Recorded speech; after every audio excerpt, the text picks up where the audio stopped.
Bismillahirrahmanirrahim. Assalamualaikum warahmatullahi wabarakatuh. Jumpa lagi sahabat dengan Hanastan Channel. Kali ini kami akan bercerita tentang kisah Nabi Syuaib alaihi salam. Nabi Syuaib diutus di negeri Madian. Penduduk negeri Madian sudah lama melupakan ajaran nabi-nabi dan rasul-rasul yang diutus sebelumnya. Mereka tidak percaya adanya Allah. Mereka menyembah hutan dan menyembah Aikah, yaitu sebidang padang pasir yang ditumbuhi pohon dan tanaman. Ajakan Nabi Syuaib kepada kaumnya. Pada masa itu, penduduk Madian sudah sangat sesat. Kemungkarannya sudah sangat keterlaluan. Kemaksiatan sudah menjadi hal yang biasa mereka lakukan. Dan kebiasaan buruk mereka yang sangat jahat adalah mengurangi takaran atau timbangan dalam berdagang. Inilah kiranya yang harus dihindari para pedagang zaman ini. Nabi Syuaib mengajak kaumnya menyembah Allah, menjauhi kezaliman, kemungkaran, dan segala macam bentuk kemaksiatan. Ia juga mengajak mereka berlaku jujur, menimbang dengan benar tanpa dikurangi seperti kebiasaan mereka. Di dalam Al-Quran disebutkan, Bismillahirrahmanirrahim. Wa ila madyana akhahum Syuaiba qala ya qaumi ibudullaha ma lakum min ilahin ghairuh qad ja'atkum bayyinatum min rabbikum fa'awful kaila wal mizana wa la tabkhasun nas asya'ahum wa la tufsidu fil ardi ba'da islahiha dzalikum khairul lakum in kuntum mu'minin. Artinya, dan kami telah mengutus kepada penduduk Madian saudara mereka Syuaib. Ia berkata, hai kaumku, sembahlah Allah, sekali-kali tidak ada Tuhan bagimu selainnya. Sesungguhnya telah datang kepadamu bukti yang nyata dari Tuhanmu. Maka sempurnakanlah takaran dan timbangan, dan janganlah kamu kurangkan bagi manusia barang-barang takaran dan timbangannya. Dan janganlah kamu membuat kerusakan di muka bumi sesudah Tuhan memperbaikinya. Yang demikian itu lebih baik bagimu jika betul-betul kamu orang-orang yang beriman.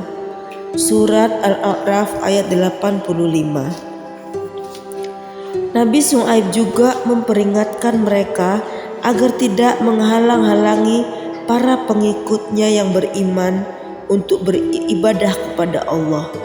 Sebab kaum Madian punya kebiasaan jelek. Mereka suka menghalang-halangi para pengikut Nabi Syuaib yang beriman. Bahkan banyak dari mereka yang dipaksa dengan kekerasan untuk meninggalkan ajaran Nabi Syuaib. Seruan Nabi Syuaib alaihissalam ternyata tidak didengar oleh kaumnya sedikit pun. Mereka bahkan menentangnya dan berkata, datangkanlah kepada kami siksaan yang kamu ancamkan itu sekarang juga, jika kamu memang benar. Pernyataan kaum Madian yang lain sebagaimana diterangkan dalam Al-Quran yang berbunyi, Bismillahirrahmanirrahim. Qala al-mala'u alladhina istakbaru min qawmihi lanukhrijannaka ya Syuaib walladhina amanu ma'aka min qaryatina aw lata'udunna fi millatina qala awalau kunna karihin. Artinya, Pemuka-pemuka dari kaum Syuaib yang menyombongkan diri berkata, "Sesungguhnya kami akan mengusir kamu, hai Syuaib, dan orang-orang yang beriman bersamamu dari kota kami, kecuali kamu kembali kepada agama kami." Berkata Syuaib, "Dan apakah kamu akan mengusir kami, kendati pun kami tidak menyukainya?" Al-Quran Surat Al-A'raf ayat 88. Siksaan Allah datang. Nabi Syuaib merencanakan untuk berhijrah bersama pengikutnya dari Madian, karena Allah Subhanahu wa Ta'ala akan segera mendatangkan siksaannya atas penduduk negeri itu. Sebelum pergi, Nabi Syuaib berpesan kepada kaumnya, "Hai kaumku, sesungguhnya aku telah menyampaikan kepadamu amanat Tuhanku, dan aku pun telah memberi nasihat kepadamu. Maka bagaimana aku akan bersedih hati terhadap orang-orang yang kafir?" Al-Quran Surat Al-A'raf ayat 93. Tidak lama setelah itu, Allah Subhanahu wa Ta'ala menurunkan azabnya sebagaimana difirmankannya dalam Al-Quran. Bismillahirrahmanirrahim. فَأَخَذَتْهُمُ الرَّجْفَةُ فَأَصْبَحُوا فِي دَارِهِمْ جَاثِمِينَ. Artinya, kemudian mereka ditimpa gempa, maka jadilah mereka mayat-mayat yang bergelimpangan di dalam rumah-rumah mereka. Al-Quran Surat Al-A'raf ayat 91. Nabi Syuaib dan pengikutnya berhijrah. Setelah Allah Subhanahu wa Ta'ala memusnahkan orang-orang yang durhaka di negeri Madian, Nabi Syuaib alaihissalam dan para pengikutnya hijrah ke negeri Aikah, sebuah dusun yang tidak jauh dari negeri Madian. Penduduk Aikah sama dengan kaum Nabi Syuaib di Madian. Mereka durhaka kepada Allah Subhanahu wa Ta'ala. Seruan Nabi Syuaib pun tidak mereka perhatikan. Meski demikian, Nabi Syuaib alaihissalam tetap menyeru mereka agar menyembah Allah dan mencegah mereka berbuat kejahatan terhadap sesama manusia. Seruan itu dijawab oleh mereka sebagaimana disebutkan dalam Al-Quran. Bismillahirrahmanirrahim. Qalu innama anta minal musahharin wa ma anta illa basyarum mithluna wa inna zunnuka laminal kadhibin fa asqit alaina kisafan minas samai in kunta minas sadiqin.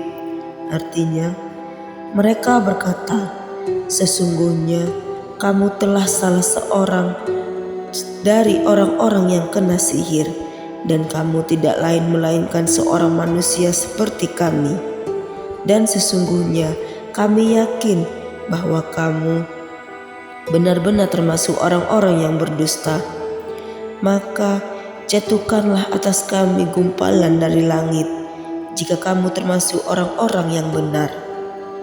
Al-Quran Surat Asy-Syu'ara ayat 185 sampai 187. Azab Allah menimpa penduduk Aikah. Bagaimana azab Allah yang ditimpakan kepada penduduk negeri Aikah? Al-Quran menerangkannya, yang artinya, kemudian mereka mendustakan Syuaib, lalu mereka ditimpa azab pada hari mereka dinaungi awan. Sesungguhnya azab itu adalah azab hari yang besar. Al-Quran Surat Asy-Syu'ara ayat 189. Demikianlah kaum Aikah dimusnahkan Allah Subhanahu wa Ta'ala dengan siksaan awan yang sangat hebat, terik panasnya. Itulah balasan bagi orang-orang yang durhaka kepada Allah Subhanahu wa Ta'ala. Dan bagi orang-orang yang beriman, balasannya adalah keselamatan di dunia maupun di akhirat. hikmah dari kisah Nabi Syuaib alaihissalam, yaitu mengurangi ukuran timbangan di dalam perdagangan adalah perbuatan yang amat tercela dan ancaman hukumannya amat berat. Allah Subhanahu wa Ta'ala Maha berkehendak. Ia tidak pernah ragu-ragu untuk mendatangkan azabnya kepada hamba-hambanya yang ingkar dan melindungi hamba-hambanya yang beriman. Alhamdulillah sahabat, kisah Nabi Syuaib telah kami ceritakan. Semoga bermanfaat. Dan saya sudahi dengan billahi taufik wal hidayah. Wassalamualaikum warahmatullahi wabarakatuh.